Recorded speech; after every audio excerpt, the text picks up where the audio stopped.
I am live. Awesome. Live for Yogaground.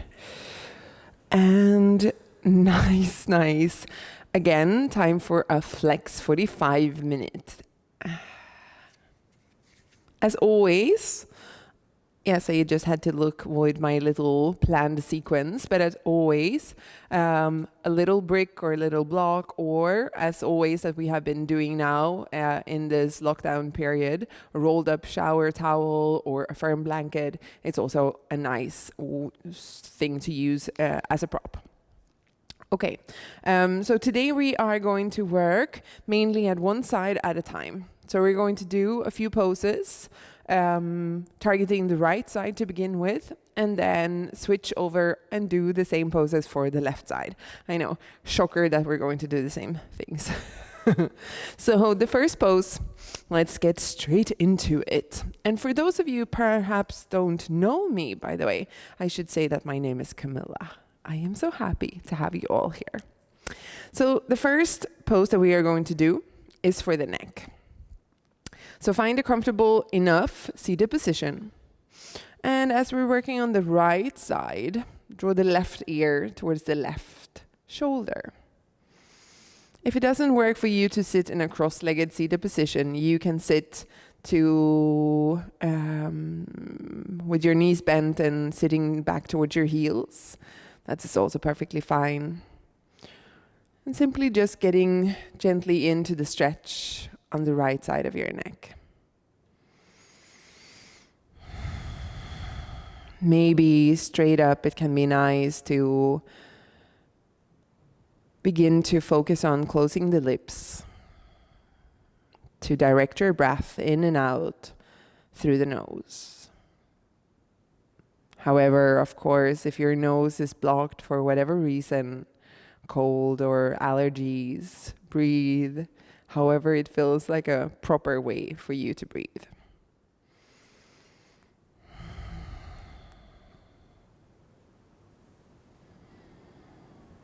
And allow your attention to mainly be just following the flow of your breath.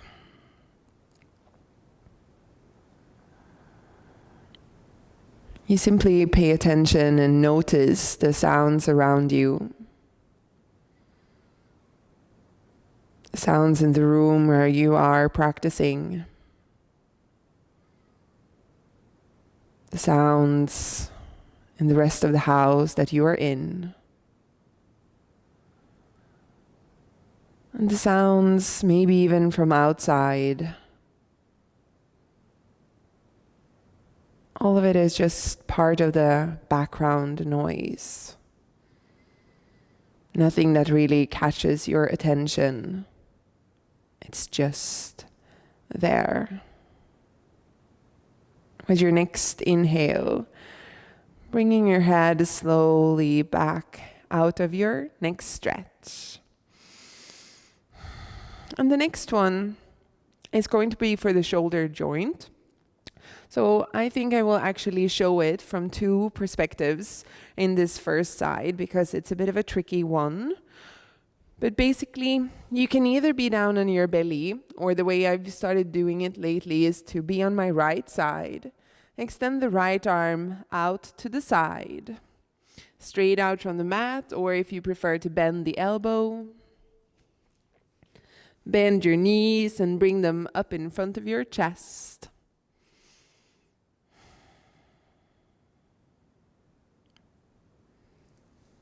You stay in your pose as I will simply transition to the other side so that you can see what I'm doing in the pose.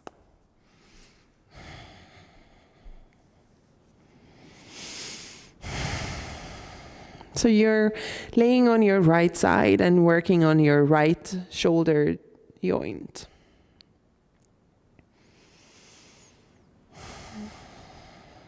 I was posting on Instagram a few words on the experience of the poses and how we never necessarily have to go to the extreme of a pose. or go to the extreme of sensation in the pose. It can look simple from the outside, but be very powerful from the inside. This is pretty much how the practice of yin, or as we call it here on Yogaground, our flex classes, the yin style yoga that we practice. Powerful from within. And depending on how it feels for you in the pose, maybe you feel a lot of sensation still in the shoulder joint, then stay where you are. What I otherwise like to do to intensify is basically bring the top shoulder a bit more on top of the bottom shoulder and play with how the placement of my top leg is. Some days it feels nice to simply bring the knee to be pointing up towards the ceiling. Some days having it more straight and kind of playing with the placement of it towards the back of my mat. I don't really see the leg.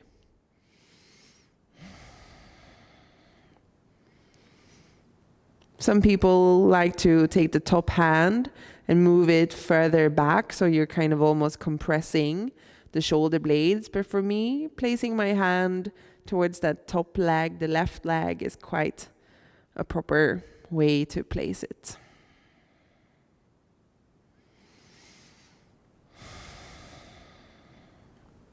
Often in class, especially when I have a few newer students, but also to you who are not so new to the practice anymore, it's a good reminder that this is not necessarily comfy yoga.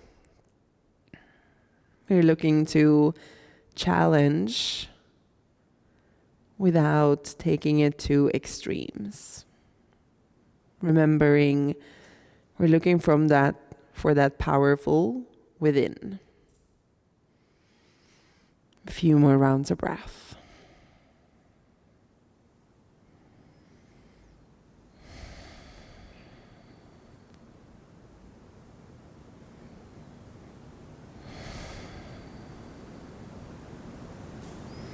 How can you feel more powerful from within?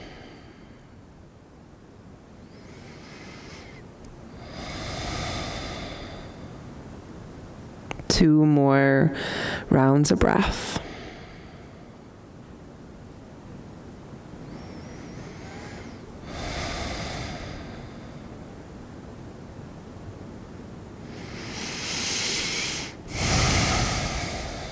Coming out of this pose, you can either roll all the way towards your belly or lift your upper body enough so that you can draw the arm out from underneath. And then from here, use the other arm to push into the floor, to push yourself up into seated. And for the next pose is where I like to use the block. So this doesn't work with the placement in case you have the towel or the blanket. But if you have a block, this is a kind of a nice one to do. So we're going to lean to the left so that we're continuing to work on the right side. So it's a side bend this time.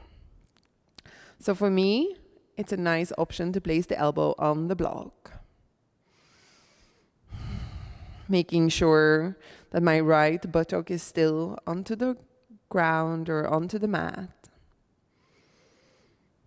If you don't have the block, then you simply place the hand into the mat and lean into the hand, but make sure that your buttock is still connected down to the floor.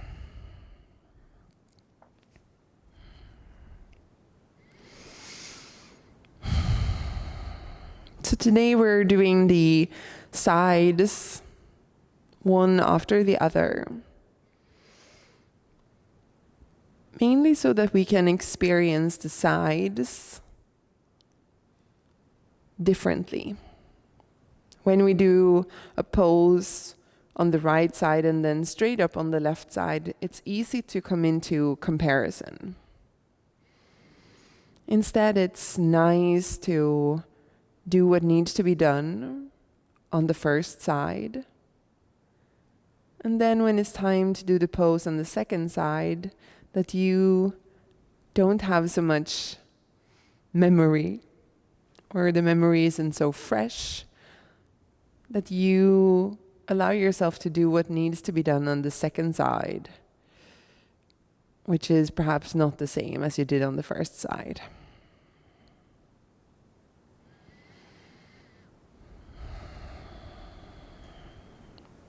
Know that, as always, you can modify and adjust your pose to come deeper into the hold if needed. If you don't feel so much in the pose after these few minutes.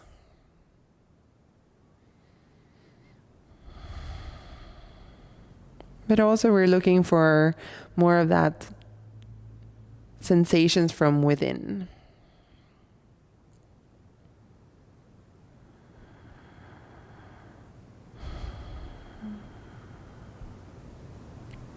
Yin yoga, the practice of paying attention.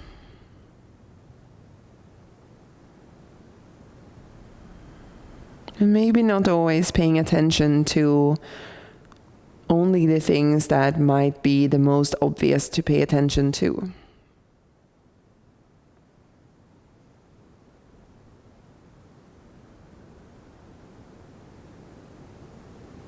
One expression that I'm often coming back to when teaching is that there is never nothing going on.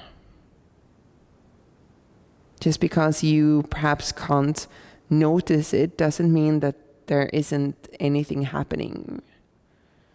But sometimes it's simply that we're not perhaps the best one to listen, or that we don't really know what to listen for. I feel for myself in this pose, a lot of sensation on the right waist, just on top of my right hip. Not so much over the ribs, but really quite a lot over the hip.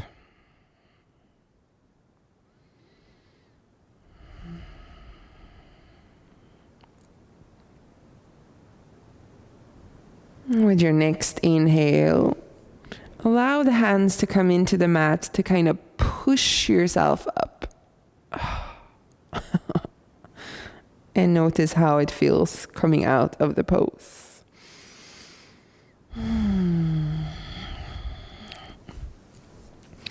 For the next one, straighten the legs out in front of you. The heels are almost mat width apart, and we'll bend the right leg. No, let's actually bend the left leg. Since I said that we're working with the right leg first, most of us, when we do half butterfly, which is this pose, when we begin to lean forward, we begin to feel most sensation on the right leg.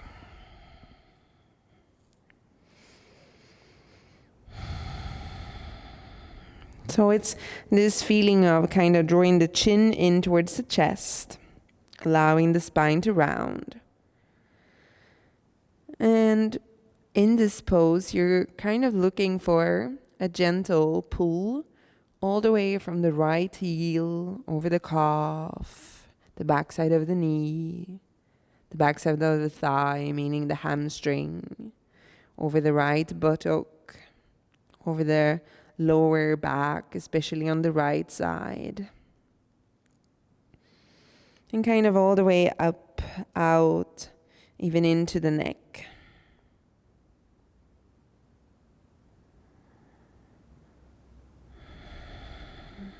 There's never nothing going on.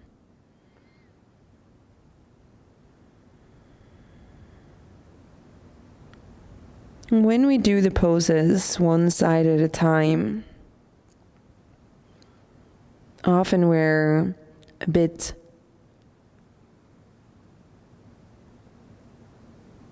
more focused, or perhaps less colored on how it was on the first side. That we can approach the pose from a bit of a neutral perspective.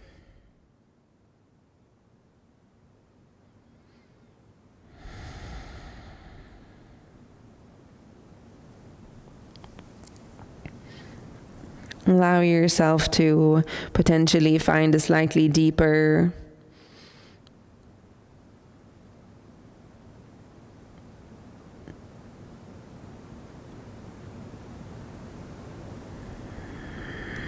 allow the breath to still soften and be soft as it's moving in through the nose and out through the nose. Allow the breath to be your anchor.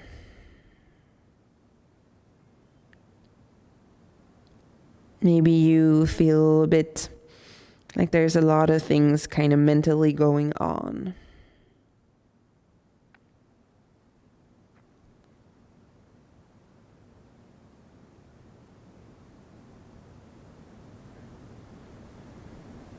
For me, the practice of these poses, it's like a meditative practice.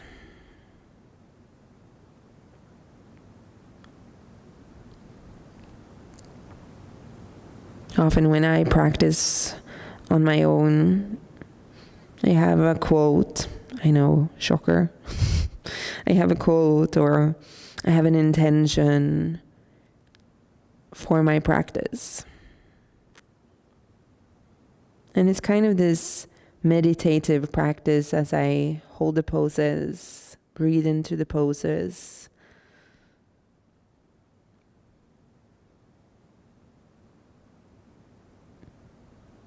To kind of still the outside. To begin to understand what's lurking within.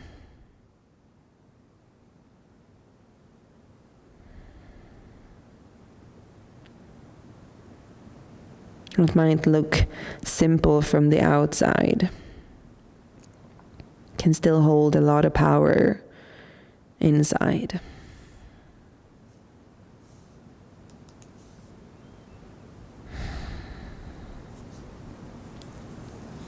Use your hands to gently push yourself up from the pose. And the next one that we're going to do is to be down onto the ground, and we're going to do a twist. So again, I'm going to change so that you potentially can see a bit better what I'm doing.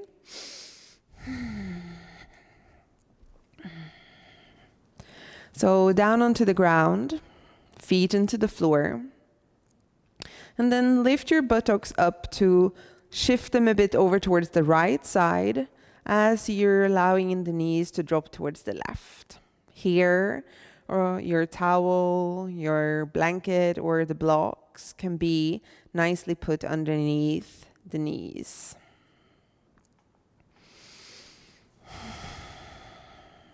In the beginning of the twist, I often like to continue to have the nose pointing up to the ceiling. So you're kind of having the right side up as the knees been dropped to the left. For me, it's really nice to draw the right arm in the opposite direction away from my knees.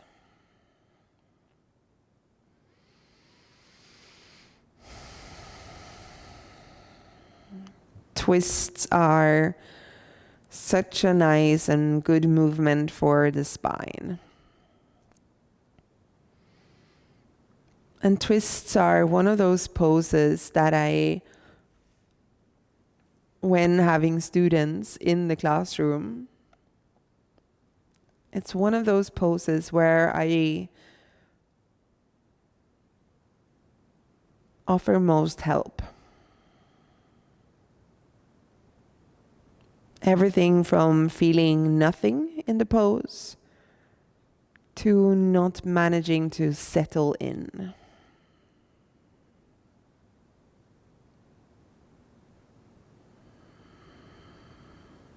So allow yourself to adjust if you're not comfortable enough in the pose. We are not looking for sensational, but a twist is targeting the spine, so your back, and you can feel it everywhere from the neck all the way down towards the really low part of your spine.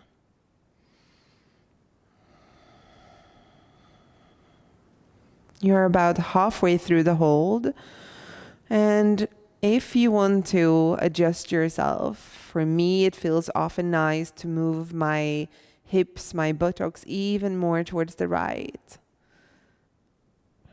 And maybe allow that top leg to extend out to the side. It kind of makes the weight of my butt, my legs, to pull me further down to the left. So I feel that a lot, in a nice way, a lot in the lower right part of my back. My right shoulder blade is almost still into the floor, but I feel a gentle pull towards that right shoulder blade.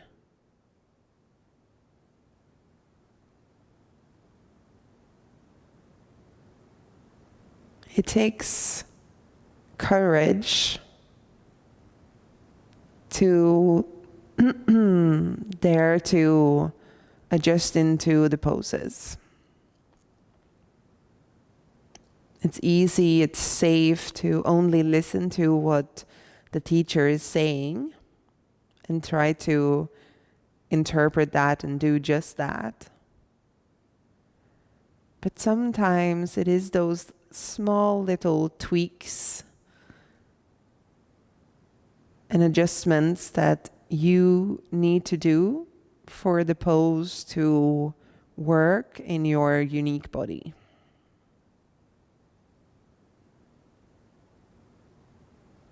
So see the teacher, especially me, this is how I often try to teach. See my words as guiding words.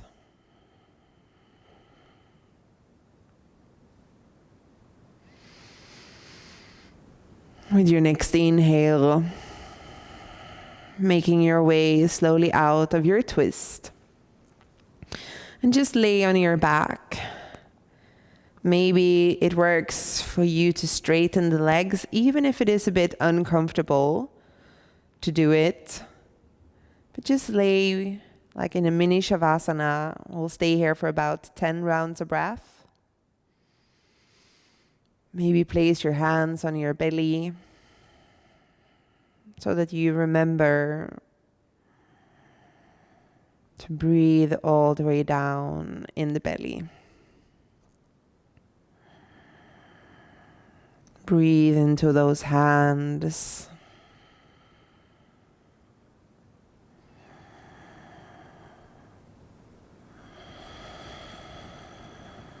Allow your belly to fill almost to the point like it would look like you have a football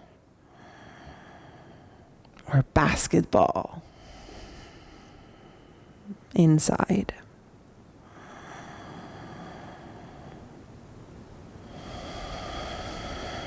Two more breaths.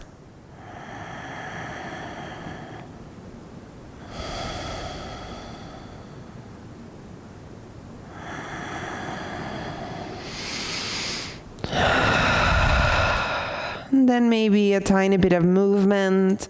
Maybe you even want to bring the knees in towards your chest. Maybe hug them in, maybe create a little movement side to side. We are beginning the sequence again. So beginning to make your way slowly into seated. I like to roll to the side. I need to adjust or attach my microphone again, since I so abruptly removed it. So again, the invitation is to find a seated position that works for you.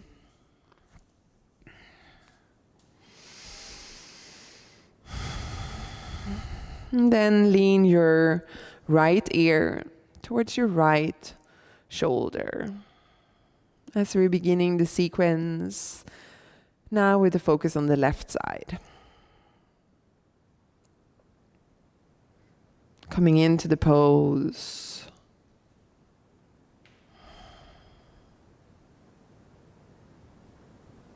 Your hands rest wherever it feels comfortable. And see that little moment when you were down on your back and when you were breathing into your hands as a time where you were simply resetting. You kind of neutralized how it was feeling on the first side.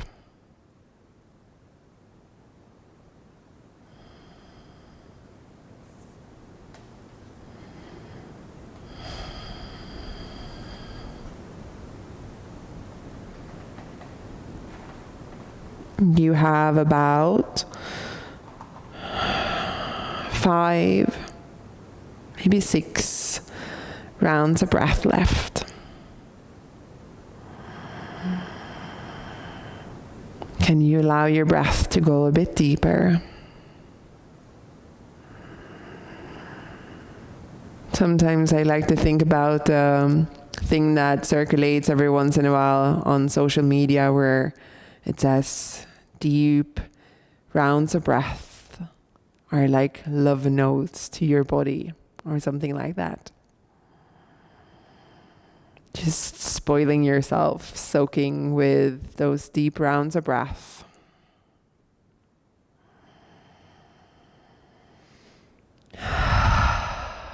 And slowly bring your head back up to neutral. Next pose is for the shoulder joint. So sitting kind of on your left side, knees sort of stacked on top of each other, and extend the left arm straight out to the side. You can, of course, use your towel or the blanket underneath your head. You can also use your own forearm underneath the head, or you can rest it on the floor.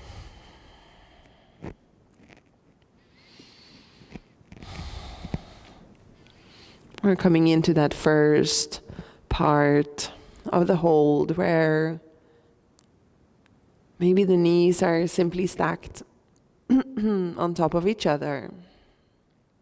And we're looking for that gentle sensation.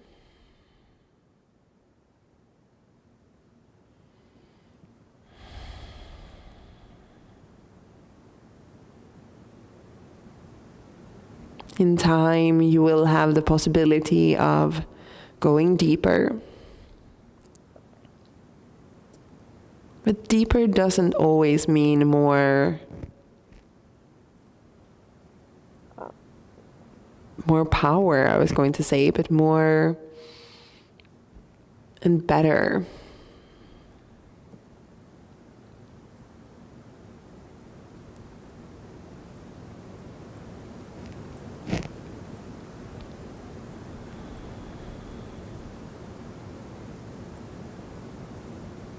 Simply use your breath.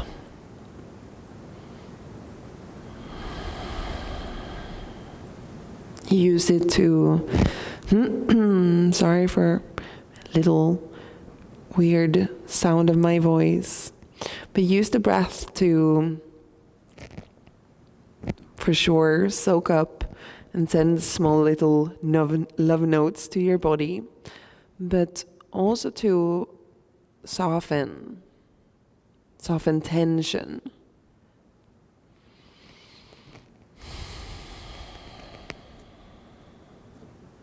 If you feel that your body is saying okay to take the pose slightly deeper, allow that top leg to explore, to see what feels like a proper way to place it.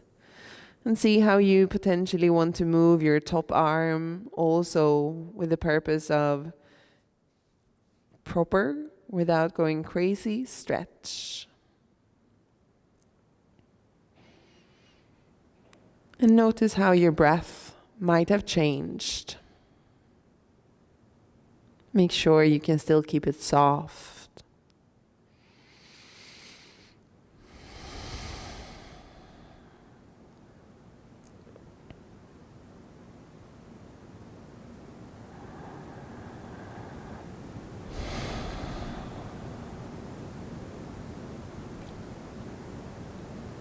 Sometimes it's easy to overlook what might look simple.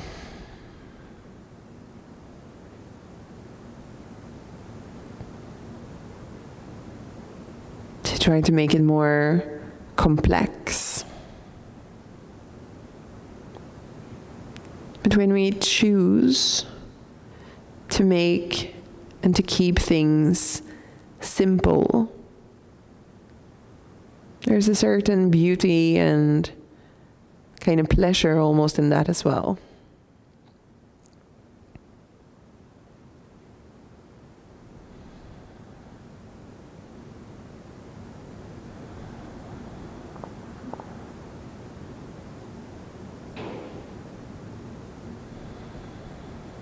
With your last round of breath in this pose, begin to slowly transition out of the pose. We take our way coming into a pose and out of a pose. Maybe you roll to your belly, or like me, lift the upper body so that you can draw the arm out. And then use the other arm to push into the floor, to push yourself up.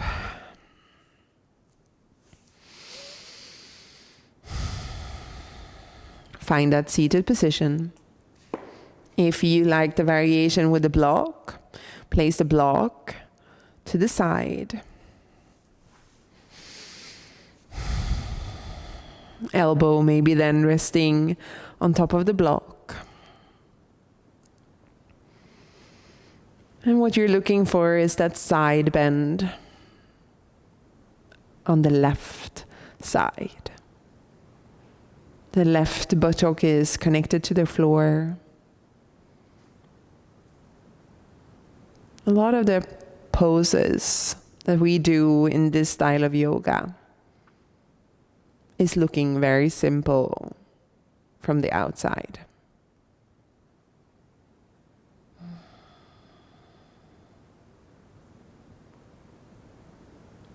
And it's easy to sometimes just get caught up in that look. And what we see often is some kind of a shape.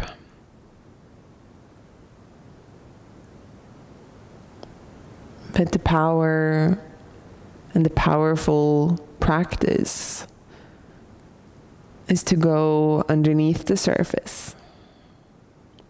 To go within,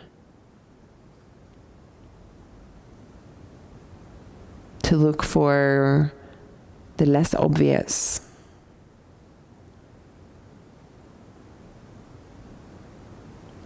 And the side stretch that we're doing right now, just like I was talking about before, it's easy to focus just on the feeling on the side that we're stretching, in this case the left one. But also on the right side, stuff is happening. Flesh is being compressed. Maybe the sensation in the neck needs attention, you can always turn your head so that the nose is pointing more towards the floor.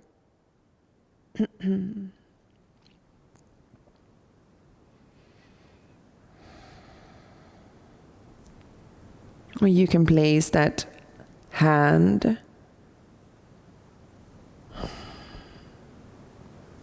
even towards like the back. I often encourage to tuck the hand or the finger into the waistband of the tights or the shorts. That way the hand can relax and the chest remains kind of open.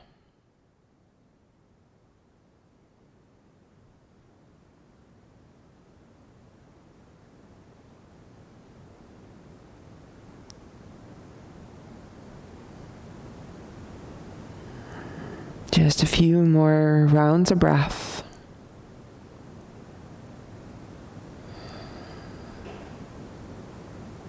And sometimes when we allow the simplicity of a pose, when we maybe not strive to go deeper for the sake of going deeper, we can find that the pose holds a lot of power in itself.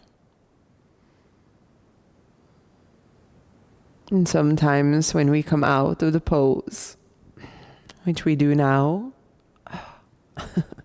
we feel even more. The next pose is that half butterfly. So sit with your legs straight and then bend the right leg, keeping the left leg straight. And begin to draw the chin to the chest, to lean forward.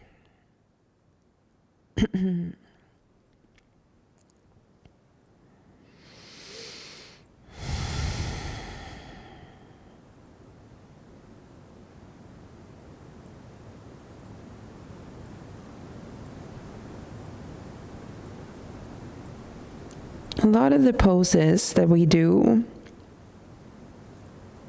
we don't always actually need so much props.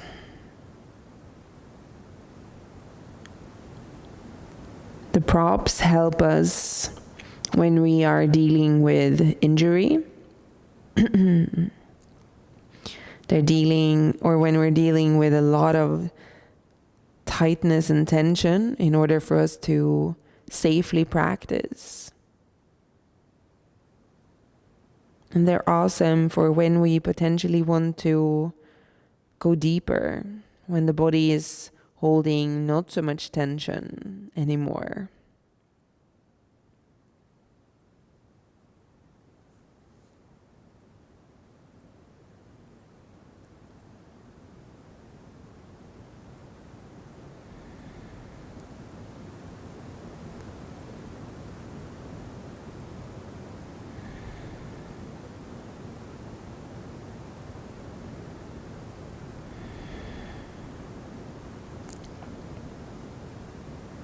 You're about halfway through the hold.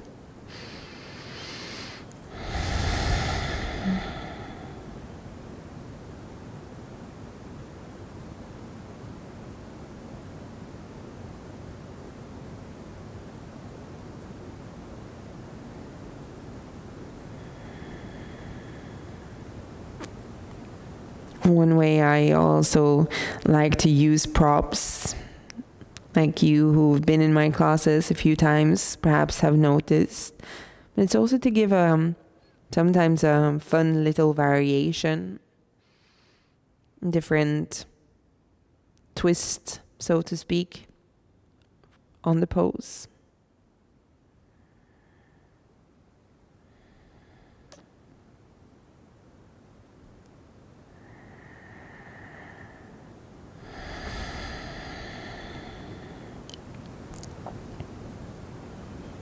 But if we don't use the props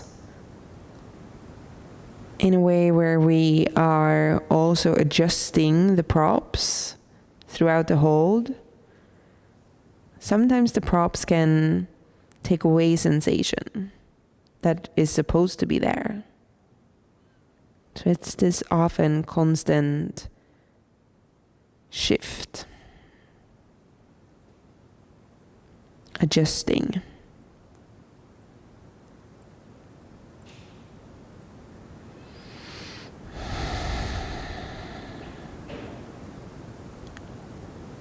Slowly begin to come out of your pose and make your way all the way down on your back for the twist.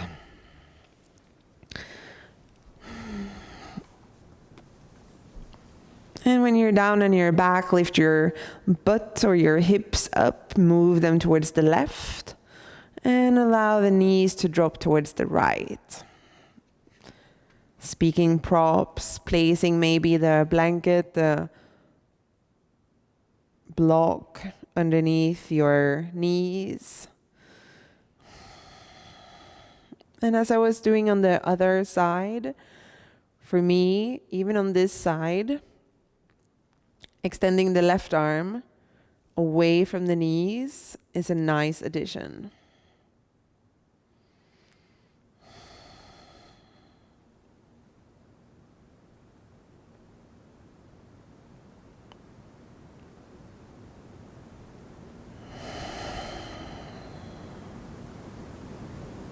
Remember to allow yourself to modify in the twist if you don't seem to find a nice sensation into the pose. I feel a lot of sensation in my lower back and some in the upper back, kind of towards the space between the shoulder blades. For some of you, it might feel nice to turn the head, and then maybe turn the head so that you're kind of turning it towards your extended arm, away from the knees.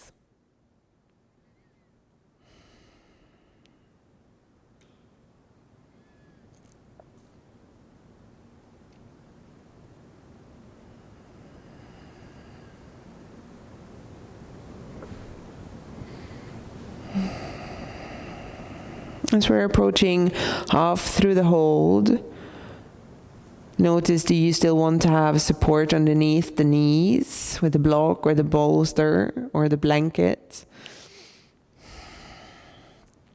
Maybe you move the top leg. Maybe you move the bottom leg. How can you have sensation from your lower back without it becoming too much? Adjust as you need. It is your practice.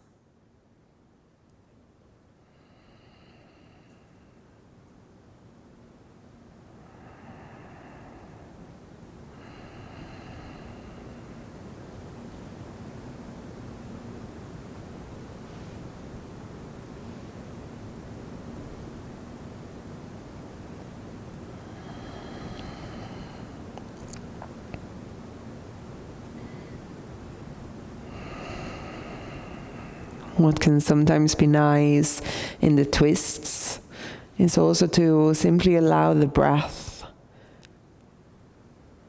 most focus, to breathe into that belly,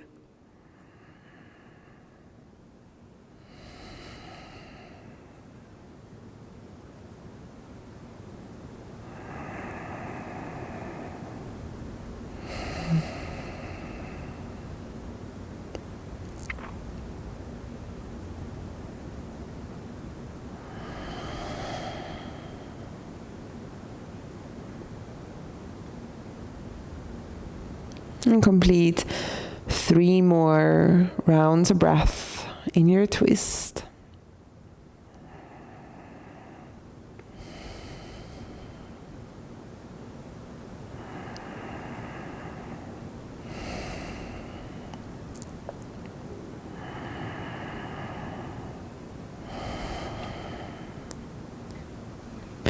once your 3 rounds of breath are completed, time for you to make your way in towards your Shavasana.